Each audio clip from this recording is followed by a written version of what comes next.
మరి కూడవలసిన బిడ్డలందరికీ నా యొక్క వందనాలు చెల్లిస్తున్నాను. నా సాక్ష్యం ఏంటంటే మరి గత ఒక 15 రోజులుగా నా కుటుంబంలో చాలా వేదన దుఃఖం కలిగి ఉన్నాను. అంటే నా భర్త విషయంలో హాస్పిటల్కి వెళ్ళినాం.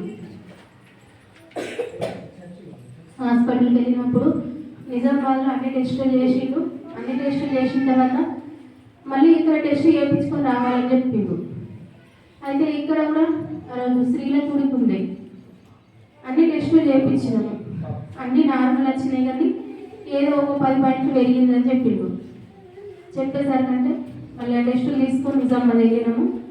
నిజామాబాద్ వెళ్ళిన తర్వాత కూడా వాటికి సంబంధించిన టెస్టులన్నీ చేసిండు. అన్నీ చేసిన తర్వాత అన్నీ బాగానే ఉన్నాయి అని అన్నాడు. అయితే మరి దానికి విపరీతంగా దగ్గు, నెల రోజులు అవుతుంది, దగ్గు తగ్గుతలేదు. తగ్గకపోయేసరికంటే మరి సార్ ఈ విధంగా మరి విపరీతంగా దగ్గు ఉన్నది, మరి అది తగ్గుతలేదు అని చెప్పేసరికంటే ఆ దగ్గు విషయంలో కూడా టెస్ట్ చేసిండు.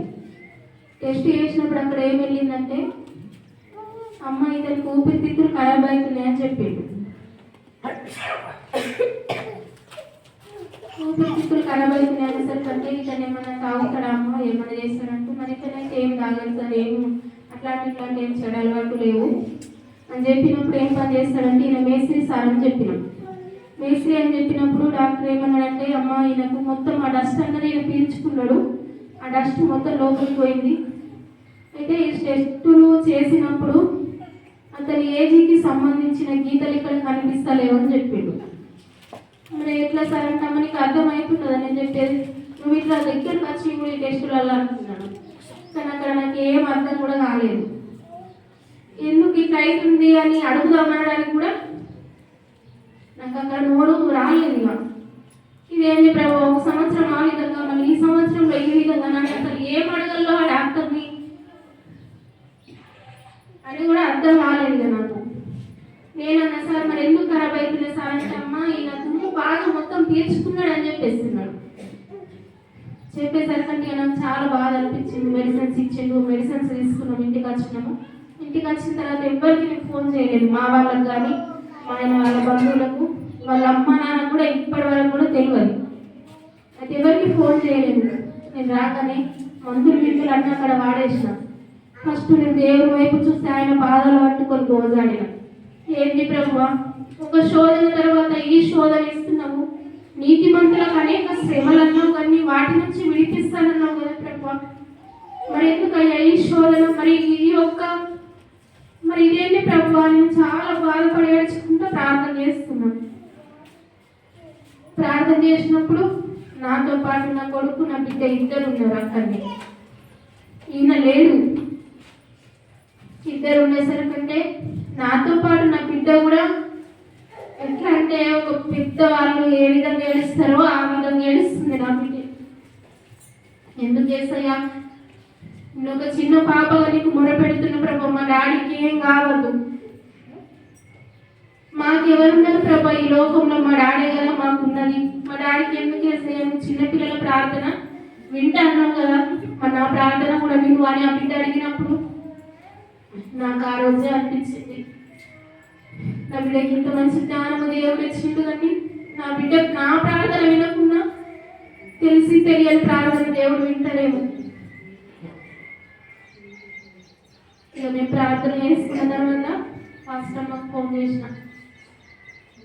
ఎవరికి అన్యులకు ఎవరికి చెప్పినా, నా బంధువులకు చెప్పినా, ఆయన బంధువులకు చెప్పినా ఎవరు ఏం చేయలేదు. అమ్మగారికి ఫోన్ చేసి అమ్మ హాస్పిటల్కి వెళ్ళొచ్చినామమ్మ, మరి 20 అయితే కట్టున్నారమ్మా, ఇది నేను ఏం చేయాలమ్మా, కనీసం నువ్వు ఎందుకు డాక్టర్ని అడగద్దా మరి అని అన్నారమ్మ. అమ్మ నాకు అడగడానికి కూడా నోరు కూడా రాలేదమ్మా. నేను అమ్మతో చెప్పిన, సరేనా నువ్వు బాధపడకు, మన దేవుడు గొప్ప దేవుడు, దేవుడు ఉన్నాడు, నేను కూడా ప్రార్థన చేస్తా బిడ్డ, నువ్వు కూడా ప్రార్థన చేయని చెప్పింది.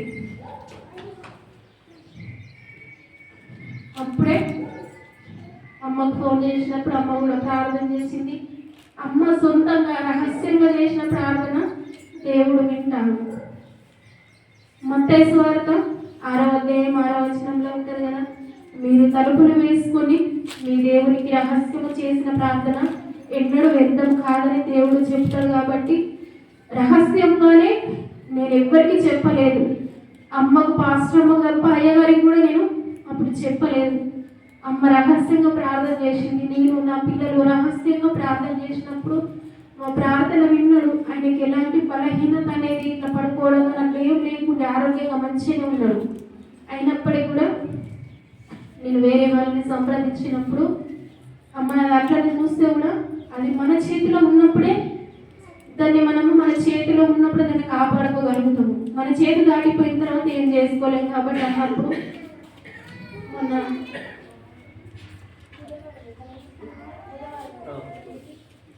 మొన్న బుధవారం అయితే అనుకోకుండానే హైదరాబాద్ వెళ్ళినాము. మరి మంగళవారం నైట్ పాస్టర్ అమ్మ అయ్యగారితో వచ్చిండు. అయ్యా మరి రేపు హైదరాబాద్ వెళ్తున్నాము, మరి ఇంటికి అంటున్నారు కదా అయ్యా హైదరాబాద్ వెళ్తున్నాము అంటే అయ్య కూడా అన్నాడు, అమ్మ మనం చేసే ప్రయత్నం మన దేవుడికి మొరపెట్టడం మన వంతు, ఆయన కార్యం చేయడము ఆయన వంతు, మీరు వెళ్ళండి అమ్మ అని అన్నప్పుడు అయ్యగారు అమ్మగారు 10 బావుకి అట్లా వచ్చిండు. 12:30 వరకు ఎంతగానో ప్రార్థన చేసిండు. అమ్మగారైతే కన్నీటితో ప్రార్థన చేసింది. ప్రభువా ఎందుకు తండ్రి, మరి నీ బిడ్డ యవనస్తుడు కదా తండ్రి, మరి ఎందుకు ఈ లోటు ప్రభువా, ఈ లోటు తీసి అక్కడ అరికాలు నుంచి నడివెత్తి వరకు టెస్టులు చేసినప్పుడు అన్ని నార్మలే ప్రభావ. ఏ రిపోర్ట్లో కూడా ఏ మంచ కానీ ఏ డాగు కానీ కనబడదు. మన సొంత తల్లిదండ్రులు కూడా మన కోసము కన్నీటితో ఏదైనా చేయలేకపోవచ్చు. కానీ దైవ సేవకురాలుగా మరి నా గృహానికి వచ్చి నన్ను ధైర్యపరిచి నా భర్తను ధైర్యపరిచి అమ్మ మీరేం బాధపడకండి, దేవుడు ఉన్నాడు, దేవుడు సహాయం చేస్తాడని చెప్పి మరి 12:30 వరకు ఎంతో విజ్ఞాపనతో ప్రార్థన చేసి అమ్మ కూడా అయ్యగారు కూడా కీర్తనల గ్రంథం 91వ అధ్యాయం మొత్తం జరిగింది. ఆ అధ్యాయం ద్వారా దేవుడు మాట్లాడింది అనుకున్నాం. అయ్యగారు కూడా మరి ఎంతో ప్రార్థన చేసి దురాత్మల్ని కూడా అక్కడ బంధించడం జరిగింది. అయ్యగారు ప్రార్థన చేసినప్పుడు అమ్మగారు ప్రార్థన చేసినప్పుడు ఎందుకో నాలో నుంచి ఒకటి ఏదో వెళ్ళిపోయినట్టు అనిపించింది. నా ఇంటిలో నుంచి నేను ఆ రోజు అనుకున్నా, ప్రభా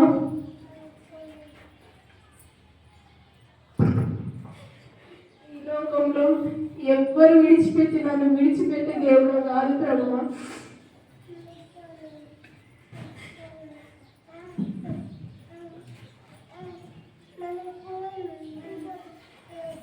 నా అనుకున్న వారికి నేను చెప్పుకోలేకపోవచ్చు, కానీ నా ఆత్మీయ తల్లిదండ్రులకు చెప్పుకొని నేను కన్నీళ్ళు విడిచినప్పుడు నా భర్త విషయంలో ఎంతగానో ప్రార్థించిండ్రు. మీకు తప్పక అమ్మలకు కృతజ్ఞతలు చెల్లిస్తున్నాను, అయ్యగారికి కూడా వందనాలు చెల్లిస్తున్నాను.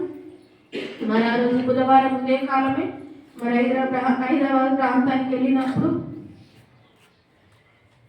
మరి అక్కడ అన్ని టెస్టులు వేసి అక్కడ అరికాల నుంచి పడితే నడి నుంచి వరకు అన్ని టెస్టులు చేసిండు. అన్ని టెస్టులు చేసినప్పుడు ఎంతో బాధతో నేను ఇక్కడ నుంచి వెళ్ళిన, కానీ నేను అయినా కారణం ఓడుతున్నప్పుడు కూడా ప్రార్థన చేసుకున్నప్పుడు రాత్రి నాకు ఒక వెలుగుని చూపించి నాకు ఇప్పుడు కూడా ఈ రిపోర్ట్లలో కూడా నీ అద్భుత కార్యం ఇక్కడ జరగాలని నేను ప్రార్థన చేసుకున్నాను. నా భర్త కూడా ఈ 2025లో మంచి వాగ్దానం ఇచ్చిండు. ఆ వాగ్దానం ఏ విధంగా వచ్చిందో మరి ప్రతి రిపోర్టు కూడా ఆటు నుంచి పడితే అన్ని రిపోర్ట్లు కూడా అన్ని నార్మల్ వచ్చినాయి. దేవునికి స్తోత్రములు.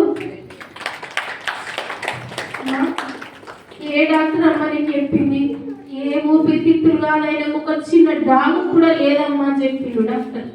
వెంటనే నాకు ఎంతో సంతోషం అనిపించింది. ఏంటి ప్రభు, ఈ లోక డాక్టర్లు మోసం చెయ్యొచ్చు నన్ను, కానీ నువ్వు పరలోక డాక్టర్ని, నన్ను మోసము చెయ్యవు కదా తండ్రి, ఉన్నట్లుగానే మాట్లాడుతున్నావు. అందుకే దేవుడు అన్న నాతో కొన్ని రోజుల్లో మాట్లాడుతున్నాడు. నేను ఆయనతో అన్నప్పుడు కూడా ఆయన గ్రహించలేడు, పోదామంటే రాలేడు.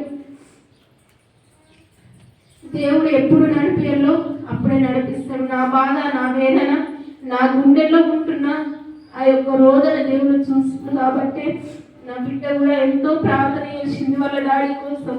ఆ ఊపిరితిత్తుల ఆ విధంగా అయినా అన్నప్పుడు అసలు ఎవరికి చెప్పుకోలేని పరిస్థితి. ఎవరికి చెప్పుకుంటే ఇంకేమంటారు, ఇంకెన్ని విధాలుగా నన్ను ఎన్ని మాటలు అంటారో అన్నట్లు అదొక భయం అయిపోయింది నాకు. కానీ నేను దేవుడిని ఒకటే కోరుకున్నాను, బ్రతికిన ప్రభు నీ కొరకే బతుకుతాము, ఈ లోకం నుంచి తిరిగి వెళ్ళినా నీ బిడ్డలుగానే వెళుతాము. నేను అనుకున్నా ప్రభు, ఈ శోధన నాకు వచ్చిందంటే ఇంకా నన్ను నీ దగ్గరికి చేర్చుకుంటున్నావేమో ప్రభు అనుకున్నా. అప్పుడు నేను చాలా బాధపడ్డాను ఆ విషయంలో. పెంచుకల వాళ్ళు అన్న వాళ్ళు కూడా ఎంతో ఫాస్టింగ్ ఉండి ప్రార్థన చేసిన వాళ్ళు కూడా, వాళ్ళ కుటుంబానికి కూడా దేవుడికి వందనాలు. మరి హైదరాబాద్ ప్రాంతంలో ఎన్ని టెస్టులు అంటే అసలు మేము డెత్ అయినా కానీ ఇప్పటి వరకు అట్లాంటి హాస్పిటల్ చూడలేదు, అట్లాంటి టెస్టులు చూడలేదు. కానీ దేవుని భరత విషయంలో ప్రతి రిపోర్ట్ని కూడా అక్కడ నార్మల్ చేసింది. ఏ గీతలు అయితే ఇక్కడ రాలేవన్నాడో ఆ గీతలన్నీ అక్కడ కనిపించింది. నా దేవునికి స్తోత్రము. మరి ఇంకో సాక్ష్యం ఏంటంటే, మరి నా భర్తకు హైదరాబాద్ వెళ్ళొచ్చి నుంచి ఆ రోజు నైట్ నుంచి నాకు ఆరోగ్యం బాగాలేదు. మరి విపరీతమైన జ్వరము, జలుబు, నడుము నొప్పి, మరి కాళ్ళు లాగడం, ఎంతో బలహీనత, 3 రోజుల నుంచి లేవలేకుండానే ఉన్నది. అసలు ఛాయ్ తాగుదామంటే కూడా అసలు చేత కాలేదు నాకు. అమ్మగారు ఫోన్ చేసింది, మొన్న ప్రొద్దున చేసింది, మళ్ళీ నైట్ చేసింది, నా కోసం ప్రార్థించింది. అమ్మకు వందనాలు. మరి కింద కూడా ఈ టైం కూడా నేను పడకలోనే ఉన్నా, అసలు లేవడానికి కూడా ఇబ్బంది అయిపోయింది నాకు. మరి ఈరోజు దేవుడు నన్ను ముట్టిండు, స్వస్థపరిచిండు, మంచి ఆరోగ్యం ఇచ్చిండు. నా కుటుంబంలో దేవుడు చేసిన కార్యాన్ని బట్టి దేవుడికి వందనాలు. నేను అనుకున్నాను, నా భర్త అనుకున్నాడు, నేనేమనుకోలేను. నాకు ఇట్లా ప్రభు రిపోర్టు ఎక్కడ కూడా ఏ మచ్చగన్నా కనిపించకుండా అసలు ఇక్కడ ఏమి లేదని డాక్టర్ చెప్తే నేను ఒక కానుక వేస్తానని ఆ బిడ్డ మొక్కుకున్నాడట.